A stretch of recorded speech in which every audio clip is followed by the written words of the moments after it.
Is this extraordinary young woman a glimpse of what lies ahead for humanity, or a once-in-a-million mystery destined never to repeat itself? Perhaps science will one day explain her, but for now, Emma Griffith remains an enigma, an American girl whose hungerless existence challenges everything we thought we knew about human nature.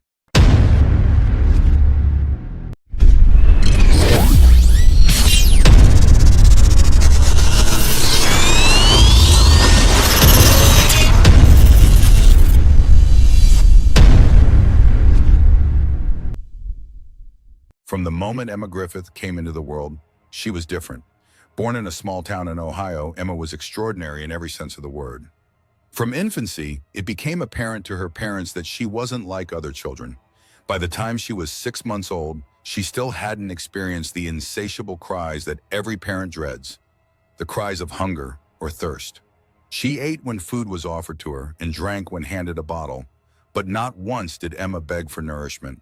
Not once did she demand milk in the middle of the night. At first, her parents chalked it up to sheer luck, a content baby perhaps, or maybe even a quirky personality trait. But as Emma grew, her strange condition became harder and harder to ignore. By the time she was 5 years old, she still never complained of feeling hungry, since she wasn't able to feel hunger at all. Playmates would dart past her, complaining of starving or dying of thirst after a long day of running around the playground. But Emma, she just didn't understand. She'd drink a juice box or nibble on a sandwich because her mother insisted, but her body never sent the signals that everyone else seemed to experience.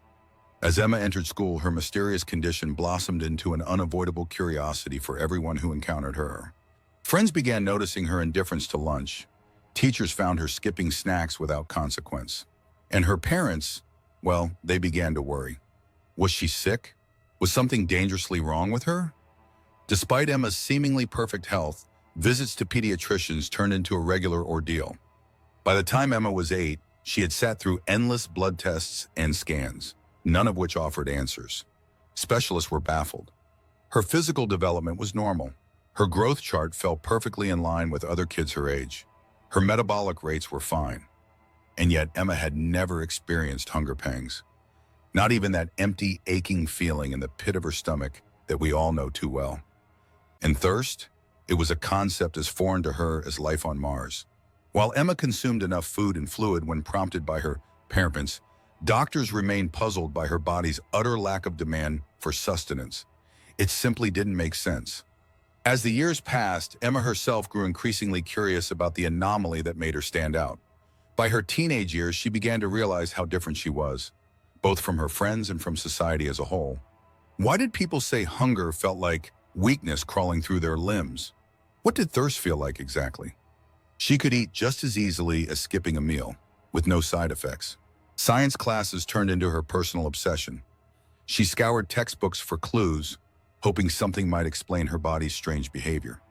But the answers weren't there. Not in biology, not in anatomy, not even in psychology. There was no textbook explanation for Emma Griffith's condition. By the time Emma turned 18, news of her mystery had spread beyond her little town in Ohio.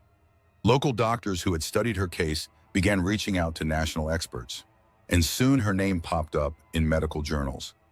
Intrigued by the anomaly, researchers from across the country began asking for interviews, tests, and genetic samples. Emma's life transformed almost overnight. Some began calling her the girl who defied evolution, while others referred to her as the hungerless human. The broader scientific community began theorizing. Did Emma possess a rare genetic mutation? Could it be an abnormality in her hypothalamus, the part of the brain responsible for regulating hunger and thirst? While these theories were compelling, none seemed entirely conclusive. Several teams of researchers performed in-depth analyses of Emma's DNA, searching for rare genetic markers that might explain her condition. But not a single anomaly turned up. Meanwhile, endocrinologists examined how Emma's body processed ghrelin, the so-called hunger hormone, which signals the brain when the stomach is empty. Surprisingly, her ghrelin levels fluctuated as expected. When she hadn't eaten for hours, her body produced ghrelin, but Emma simply didn't register its presence. Her brain, for reasons no scientist could explain, didn't interpret hunger signals the way most humans did. Was it a wiring issue? Was her brain suppressing certain neurotransmitters linked to appetite? Or was her neurological system entirely redefined by some rare phenomenon that science hadn't yet unlocked? Investigations into Emma's thirst unveiled similar results. When deprived of water, her body's hydration levels dropped just as any other humans would. Dehydration should have triggered panic responses within her brain, demanding she seek water immediately. But Emma would feel perfectly fine even as her body began to suffer, from mild dehydration all the way to severe levels. Time and time again, Emma's brain simply refused to sound the alarms. Despite the exhaustive tests, Emma herself lived a relatively normal life. She gave interviews to reporters and scientists, but made it clear that she didn't want to be treated like a sideshow, attraction, or a scientific marvel. My body just works differently. But that doesn't change the fact that I'm a person. I still need food and water to be healthy, even if I don't feel like I want them. Emma's parents, too, struggled to navigate the complexities of their daughter's fame. While they worried deeply about her long-term health, they also marveled at her resilience. How had she grown so strong, so smart, and so thoughtful in the face of something even modern science couldn't explain? They had questions they couldn't answer, not just about her body, but about fate itself. Why Emma? Why their family? Why did they have to spend years balancing dread and fascination? Eventually, Emma's case began attracting the attention of philosophers, ethicists, and even historians. They posed questions that extended beyond science. Was Emma's condition evidence of humanity's next evolutionary leap? Was her brain teaching itself to prioritize survival differently, conserving energy by ignoring hunger altogether? Could her condition, though rare now, become more common over future generations as environmental challenges push humanity to adapt? Moreover, Emma inspired conversations about what it truly means to feel human. Was hunger essential to our emotional experience? Did thirst shape the way societies evolved? And if Emma lived without those instincts, would she view the world differently from everyone else? Some even wondered aloud whether she might exhibit heightened emotional control or greater resilience under stress.